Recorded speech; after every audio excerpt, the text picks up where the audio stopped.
I'm afraid I'm one of those speakers you hope you're not going to meet at TED. First, I don't have a mobile, so I'm on the safe side.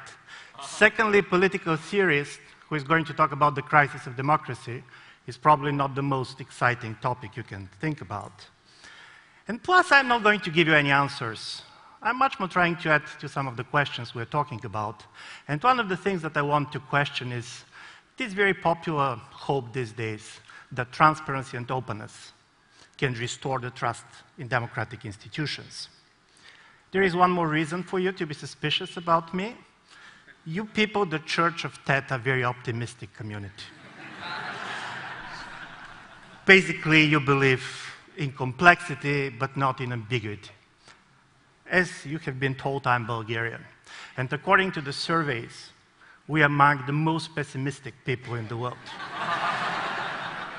The Economist magazine recently wrote an article covering one of the recent studies on happiness, and the title was "The Happy, the Unhappy, and the Bulgarians."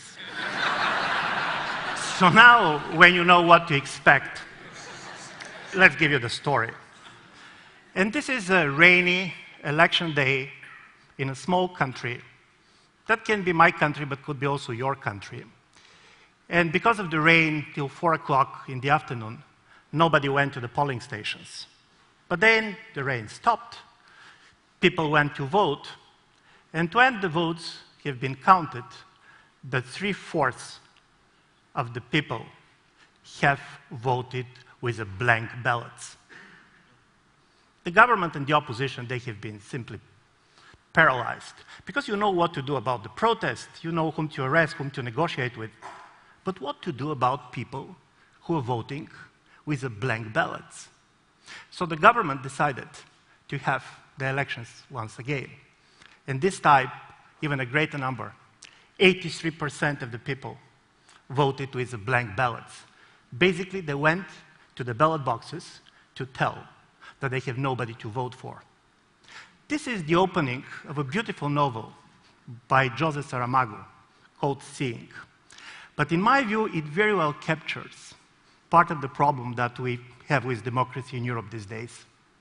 On one level, nobody is questioning that democracy is the best form of government. Democracy is the only game in town. The problem is that many people start to believe that it is not a game worth playing.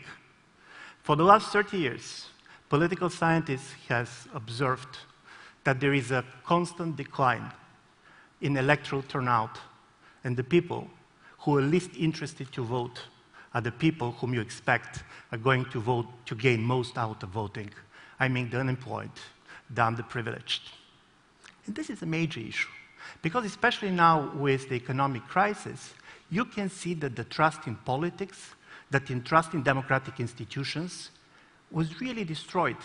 According to the latest survey being done by the European Commission, 89% of the citizens of Europe believe that there is a growing gap between the opinion of the policymakers and the opinion of the public. Only 18% of the Italians and 15% of Greeks believe that their vote matters. What basically people start to understand that they can change governments, but they cannot change policies. And the question which I want to ask is the following: how it happened that we are living in a societies which are much freer than ever before? We have more rights, we can travel easier, we have access to more information. At the same time, the trust in our democratic institutions basically has collapsed. So basically I want to ask, what went right and what went wrong in these 50 years when we talk about democracy? And I'll start with what went right. And the first thing that went right was, of course, these 5 revolutions which, in my view, very much changed the way we're living and deepened our democratic experience. And the first was the cultural and social revolution of the 1968 and 1970s, which put the individual at the center of politics. It was the human rights movement. Basically, this was also a major outbreak, a culture of dissent, a culture of basically non-conformism, which was not known before. So I do believe that even things like that are very much the children of '68, nevertheless that most of us have been even not born there. But after that, you have the market revolution of the 1980s. And nevertheless, that many people on the left tries to hate it. The truth is that it was very much the market revolution that sent the message the government does not know better, and you have a much more choice-driven societies. And of course, you have the 1989, the end of communism, the end of the Cold War, and it was the birth of the global world. And you have the internet. And this is not the audience to which I'm going to preach to what extent the internet empowered people. It has changed the way we are communicating, and basically we are viewing politics. The very idea of political community totally has changed. And I'm going to name one more revolution, and this is the revolution in brain sciences, which totally changed the way we understand how people are taking decisions. So this is what went right. But if we're going to see what went wrong, we're going to end up with the same 5 revolutions. Because first you have 1960s and 1970s cultural and social revolution, which in a certain way destroyed the idea of a collective purpose. The very idea, all these collective nouns that we have been taught about, nation, class, family, we start to like divorcing if we're marrying at all this was very much under attack. And it is so difficult to engage people in politics, which they do believe that what really matters is where they personally stand. And you have the market revolution of the 1980s and the huge increase of inequality in societies. Remember, till 1970s, the spread of democracy has always been accompanied by the decline of inequality. The more democratic our societies have been, the more unequal they have been becoming. Now we have the reverse tendency. The spread of democracy now is very much accompanied by the increase in inequality.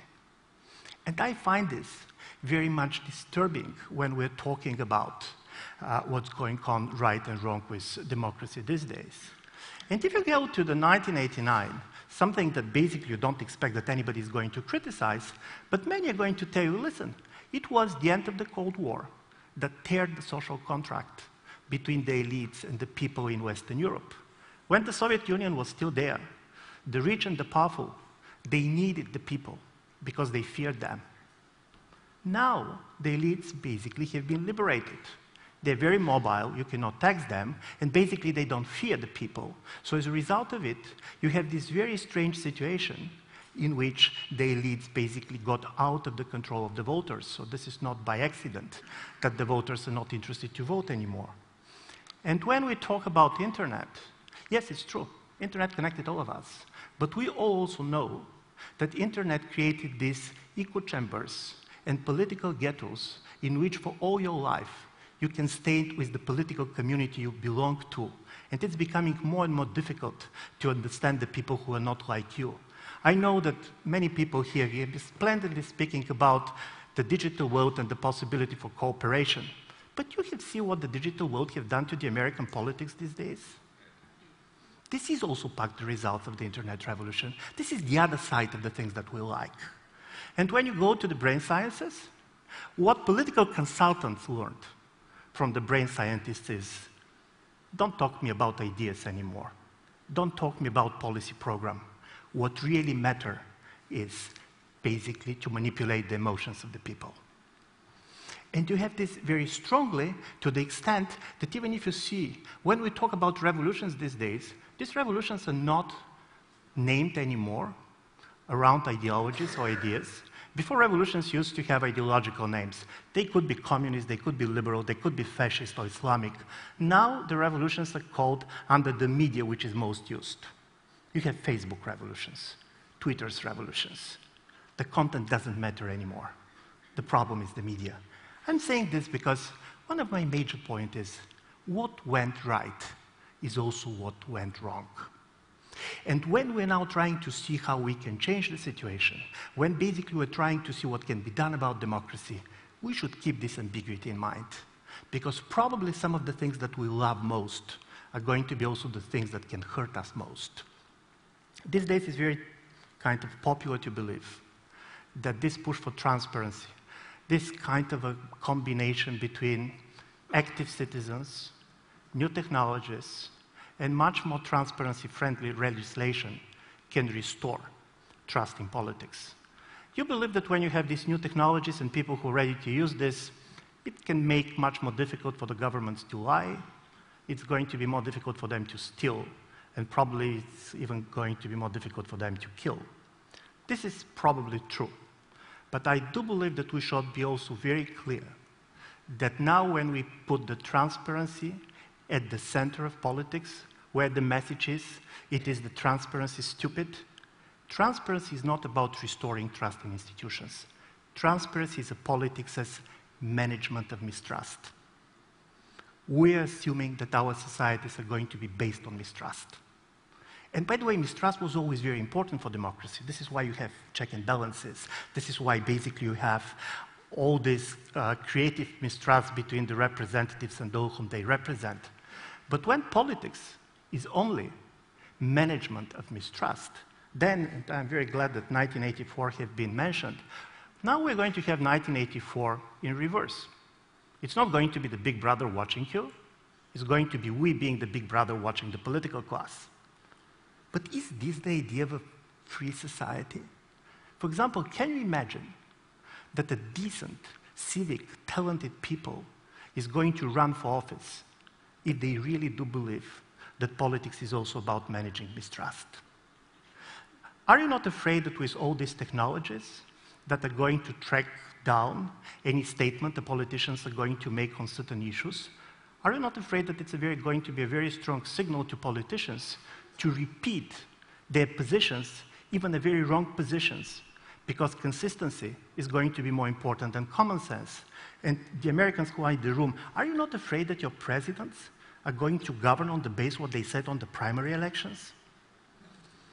I find this extremely important because democracy is about people changing their views based on the rational arguments and discussions. And we can lose this with the very noble idea to keep people accountable for showing the people that we're not going to tolerate politicians, their opportunism in politics. So for me, this is extremely important, and I do believe that when we're discussing politics these days, probably it makes sense to look also about this type of a story. And also don't forget, any unveiling is also veiling. Nevertheless, how transparent our governments want to be, they're going to be selectively transparent. In a small country, that could be my country, but could be also your country, they took a decision, and it's a real case story, that all of the governmental decisions, discussions of the Council of Ministers are going to be published on the internet 24 hours after the council discussions took place. And the public was extremely euphoric. So I had the opportunity to talk to the Prime Minister why he took this decision. And he said, listen, this is the best way to keep the mouths of my ministers closed.